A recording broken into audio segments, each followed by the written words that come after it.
So I'm in AmeriCorps and I'm teaching art and comics for refugee youth. I just finished the elementary school portion of my year and I'm now going to be teaching high schoolers art and comics during the summer. I'm going to go over some teaching material that I used. So Linda Berry is a goddess.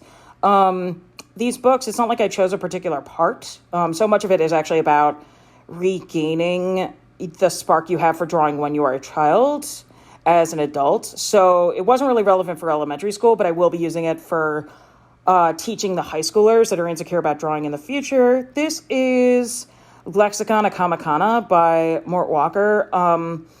And it was published in 1980, but there's a lot of still relevant stuff, even if the comics they reference aren't necessarily relevant anymore.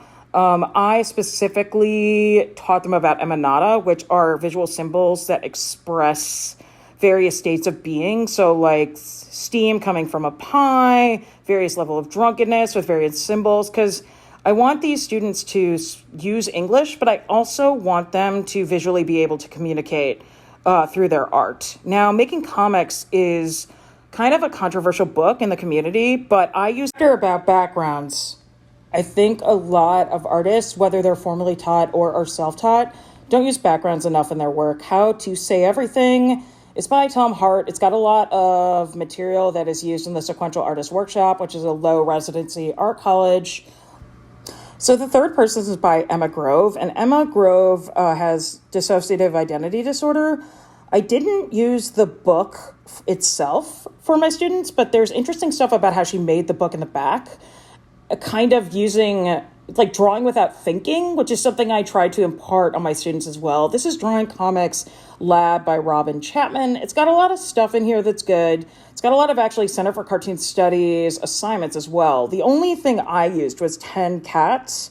The students had to draw 10 different kinds of cats, and then they had to name the cats and write a sentence about the cats, because I'm always trying to use English, solidify your English as well as art. That way they can work on character design and writing. So that book talks about stick figure comics. I Xeroxed a couple Mimi's Donut Zine by Merrick Bennett Comics just to show the students that you could make a comic without really good drawing skill and it would still be a good story. Lastly, I used Frontier's Rebecca Sugar issue.